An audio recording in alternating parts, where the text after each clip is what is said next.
Good evening my dear students. जैसे आपने exercise 3.4 में क्वेश्चन नंबर फर्स्ट विलोपन विधि बहुत अच्छे तरीके से सीख ली है। बहुत ही अच्छा रेस्पॉन्स दिया आपने इस बार। अच्छा लगा आपके सवाल को देख करके, आपने होमवर्क अच्छे से किया है। तो सेम इसी तरह से अब हम क्वेश्चन नंबर सेकंड करेंगे। सेकंड क्वेश्चन में क्या है कि आपको वर्ड प्रॉब्लम देगा, वर्ड प्रॉब्लम से इक्वेशन बनानी है और इक्वेशन को सोल्व करना है किसी भी विधि से, चाहे आप प्रतिस्थापन से करो, विलोपन से करो, ठीक है, जो अब तक आपको सिखा चुके। देखो मैं आपको केवल इक्वेशन बनाकर दूंगा, सोल्व आपको खुद करनी, क्योंकि आपको बहुत अच्छे तरीके से सिखा चुका हूँ मैं। तो देखो पहला क्वेश्चन है, क्या कहा क्वेश्चन है, निम्न समस्याओं में रैखिक समीकरणों के युग्म बनाइए और उनके हल, यदि उनका अस्तित्व हो तो विलोपन विधि से ज्ञात करना। यानी कि आपको क्या दिया हुआ है कि नीचे प्रॉब्लम दी हुई है और उनसे इक्वेशन बनानी है, ठीक है ना। तो देखो पढ़ते हैं, यदि हम अंश में एक जोड़ दे तथा हर में से एक घटा दे तो भिन्न एक में बदल जाती है। यदि हर में एक जोड़ दे तो यह 1/2 हो जाती है। वह भिन्न क्या है? देखो इसने क्या कहा, आपको भिन्न निकालना है। भिन्न किसे बोलते हैं? जो संख्या बटे में हो, ठीक है, उसको भिन्न बोलते हैं।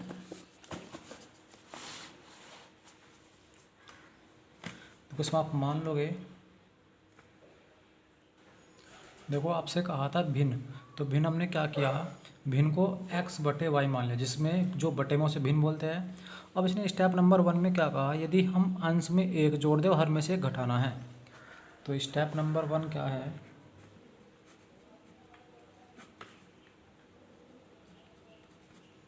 अंश में एक जोड़ने पर तथा हर में से क्या करोगे, एक घटाने पर।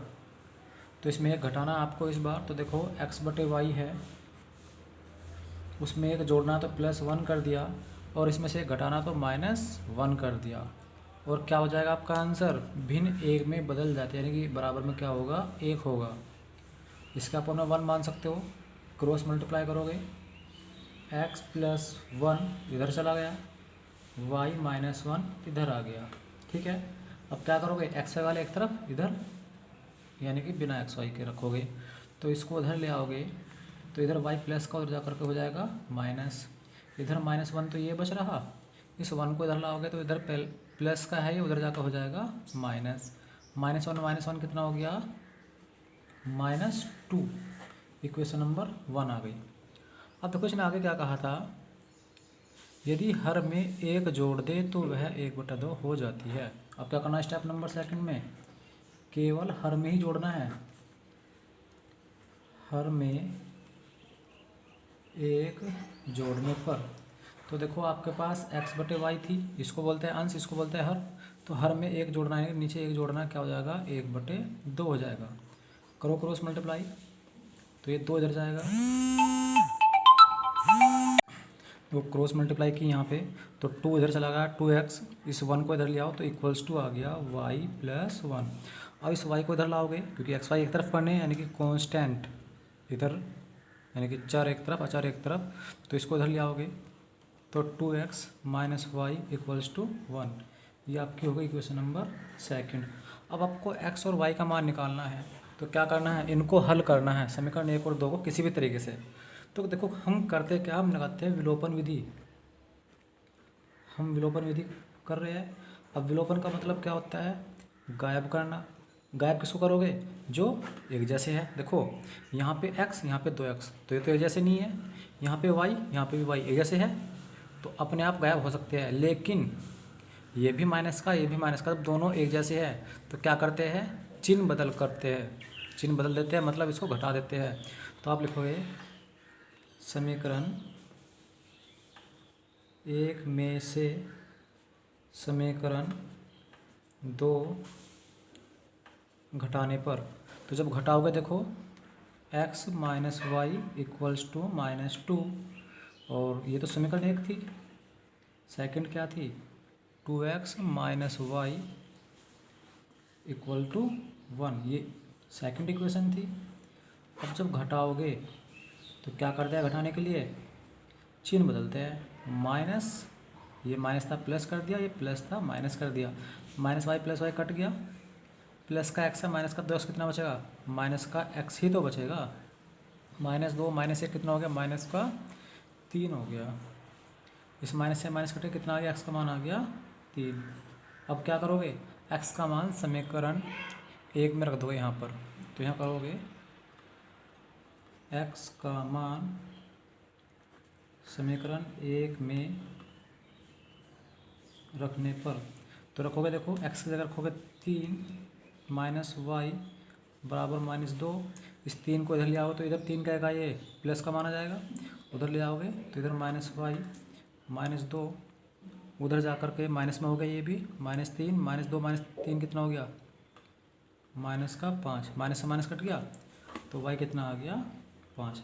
अब देखो x का मान भी आ गया, देखो इसको एक बार दोबारा देख लो। x का मान समीकरण 1 में रखा तो यहाँ पर रखोगे x की जगह 3 माइनस वाई बराबर -2। इस 3 को इधर ले जाओ, माइनस में हो गया तो -2 -3 -5 और फिर माइनस से माइनस कट गया, y आ गया 5। तो क्या कहा था, x का मान भी आ गया, y का मान भी आ गया। इसने पूछा था भिन्न क्या है, भाई भिन्न आपके x/y है ना, तो लास्ट में लिख दोगे, देखो भिन्न क्या थी आपकी x/y थी, तो अब x का मान कितना आया, x का मान है 3 और y का मान 5 है, तो लिख दोगे 3/5, ये आपका हो गया आंसर। ठीक है, इस तरह आपको सोल्व करने हैं। अब आपको मैं इक्वेशन बना देता हूँ, सोल्व आपको खुद करने हैं। देखो क्वेश्चन क्या है आपका, 5 वर्ष पूर्व नूरी की आयु सोनू की आयु की 3 गुना थी। 10 वर्ष पश्चात नूरी की आयु सोनू की आयु की 2 गुना हो जाएगी। नूरी और सोनू की आयु कितनी है। तो देखो दो इंसान हैं, नूरी और सोनू, तो आप क्या कर लोगे, मान लोगे नूरी की आयु x और सोनू की y है। देखो आपने मान लिया नूरी की x होगी, सोनू की y मान ली। वर्तमान आयु 5 साल पहले की बात कही थी क्वेश्चन में, तो 5 साल पहले क्या करोगे, इसकी उम्र घटेगी यानी कि x - 5 होगी नूरी की, सोनू कितनी हो जाएगी y - 5। अब प्रश्नानुसार क्या कहा इसने, प्रश्न ने कि 5 साल पहले नूरी की आयु जो था ना सोनू की आयु से 3 गुना थी। तो नूरी की आयु जो थी x - 5 बराबर थी सोनू से 3 गुना, यानी 3 से गुना करी y - 5। इस 3 को अंदर ले आओगे, x - 5 बराबर 3y - 3 पंजे 15। ठीक है, अब इसको इधर ले आओगे तो इधर प्लस का हो जा करके माइनस का हो गया, x - 3y -15। इस 5 को इधर ले आओगे तो इधर माइनस का हो जा करके प्लस हो जाएगा, -15 + 5 कितना बचेगा, माइनस का 10 ही तो बचेगा। इक्वेशन नंबर 1 आ गई। अब स्टेप नंबर सेकंड पे देखो, इसने स्टेप नंबर सेकंड में क्या कहा आपसे, 10 वर्ष पश्चात नूरी की आयु सोनू की आयु की 2 गुनी हो जाएगी, यानी कि आपको 10 साल बाद की बात करनी है। तो पहले हम देखते हैं 10 वर्ष बाद क्या होगा। 10 वर्ष पश्चात जो आपकी नूरी है, तो नूरी की आयु कितनी हो जाएगी, नूरी की आयु बढ़ेगी 10 साल, तो x + 10 कर दिया। और जो सोनू है इसकी कितनी हो जाएगी, y थी तो y + 10 हो जाएगी। अब इसने कहा कि नूरी की आयु सोनू की आयु की 2 गुनी हो जाएगी, यानी कि जो नूरी है x + 10 बराबर हो जाएगी 2 गुना किससे, सोनू से, तो y + 10 कर दिया। इस 2 को अंदर ले आओ तो 2y हो गया, 2 धाम 20 हो गया। अब इस xy यानी कि चर एक तरफ अचर एक तरफ, तो इसको इधर लाओगे, x इधर प्लस का उधर जा करके माइनस हो गया, 10 इधर 10 2 यहाँ 20 हो जाएगा यहाँ पे भी, तो यहाँ पे 20 है ये, इसको इधर ले आओगे तो माइनस का हो गया 10, x - 2y = आ गया 10। Equation number second. अब इक्वेशन बन चुकी है इस तरह से, देखो इसको सोल्व खुद करना है। अब नेक्स्ट क्वेश्चन देखो क्वेश्चन ने कहा है 2 अंकों की संख्या के अंकों का योग 9 है। इस संख्या के 9 गुना संख्या के अंकों को पलटने से बनी संख्या का 2 गुना है। तो संख्या निकालनी है। देखो संख्या कौन सी है, 2 अंकों की। अब 2 अंक जैसे मान लो आपका ये हो गया, चलो हम मान लेते हैं कि 25 है, फिर 2 अंक है इसके अंदर भी संख्या में, तो एक तो होता है इकाई का, एक होता है दहाई का। तो जब भी कभी 2 अंकों की बात आएगी, 2 अंकों की संख्या की बात आएगी, तो उसमें 2 चीज़ माननी पड़ेगी, एक तो इकाई का अंक और एक मानना पड़ेगा दहाई का अंक। तो देखो हम मानते हैं, देखो हमने मान लिया माना दहाइकांक x हो गया और माना इकाइकांक हो गया y। तो संख्या क्या बनेगी भाई, दहाई को 10 बोलते हैं तो 10x और इकाई को बोलते हैं y 1, यानी कि 10x + y बन गया आपकी संख्या। अब इसने कहा था क्या कि संख्या के अंकों का योग 9 है। स्टेप नंबर 1 में कहा था अंकों का योग कितना है, 9 है। तो अंक यही तो है, तो योग बोलते हैं प्लस को, तो x + y कितना है, 9 है। समीकरण 1 बन गई। अब इसने क्या कहा था, संख्या का 9 गुना करना है। स्टेप नंबर 2, संख्या का 9 गुना संख्या के अंकों को पलटने से बनी संख्या। तो पहले आप क्या करोगे, अंकों को पलट दो। तो यहाँ लिखेंगे अंकों को पलटने से बनी नई संख्या। तो नई संख्या बनेगी भाई 10x + y था तो इसको पलट दो, y की जगह x की जगह y, तो क्या बनेगी 10y + x, यही तो बनेगी संख्या। अब इसने कहा था संख्या का 9 गुना, तो संख्या ये थी आपकी, प्रश्नानुसार लिखोगे यहाँ पे, प्रश्नानुसार संख्या का 9 गुना कहा तो क्या करोगे, 10x + y में 9 की गुना कर दी। क्या है 9 गुना, संख्या के अंकों को पलटने से जो संख्या बन रही है, देखो संख्या के अंकों को पलटने से जो संख्या बनी है उसका कितना है, उसका 2 गुना है। तो इस संख्या कितना है, 2 गुना कर दोगे जो पलटने से नई संख्या बनी है। अब 9 को अंदर लेकर जाओगे तो 9 धाम 90x, फिर 9 को ले आओगे 9y, ऐसे इधर से 2 को ले आओ तो 2 धाम 20y + 2x, इधर ले आओ सारे को 90x + 9y, इधर 20y प्लस का इधर जा करके माइनस हो गया 20y, इधर प्लस का 2x उधर जा करके -2x, इधर क्या रह गया 0। 90x में से 2x घटाओ कितना बचेगा, 88x बचेगा। सेम 9y में से 20y माइनस करोगे तो माइनस का 11y बचेगा = 0। 11 एकम 11, 11 अठे 88, तो 11 कॉमन आ गया, तो 11 कॉमन लो, क्या यहाँ क्या बचा 11 अठे, और यहाँ बचाएगा 11 एकम यानी कि y बचेगा बराबर 0। 11 को उधर ले जाओगे तो 11 भी बन जाएगा 0, तो कितना आ गया 8x - y = 0। समीकरण नंबर 2। इनको सोल्व करके आपको x और y का मान निकालना है। देखो उसके बाद नेक्स्ट क्वेश्चन है, क्वेश्चन नंबर 4। मीना 2000 रुपये निकालने के लिए बैंक गई। उसने खजांची से 50 रुपये और 100 रुपये नोट देने के लिए कहा। मीना ने कुल 25 नोट प्राप्त किए, तो ज्ञात करो कि उसने 50 रुपये और 100 रुपये के कितने नोट प्राप्त किए। तो इसे हम मान लेते हैं कि हमने मान लिया कि 50 रुपये के नोट x है और 100 रुपये के नोट y है। तो देखो इसने कहा था कितने रुपये, 2000 रुपये निकालने के लिए गई थी, यानी कि 50 के नोट और 100 के नोट सबको एक जगह इकट्ठा करोगे तो कितने बैठेंगे पैसे आपके, 2000। तो स्टेप नंबर 1 में आप कहोगे भाई कुल धन कितना है, 2000 रुपये। अब 2000 रुपये कैसे होगा भाई, 50 के सारे नोट गिन लो प्लस 100 के सारे नोट गिन लो। अब 50 के नोट कितने हैं, x, तो कुल नोट कितने हो गए भाई, कुल पैसे कितने हो गए 50x। 100 के नोट कितने हैं y, तो कुल पैसे कितने हो गए 100y। और क्या करना, बीच में प्लस लगाना है, और कितना हो जाएगा आंसर 2000।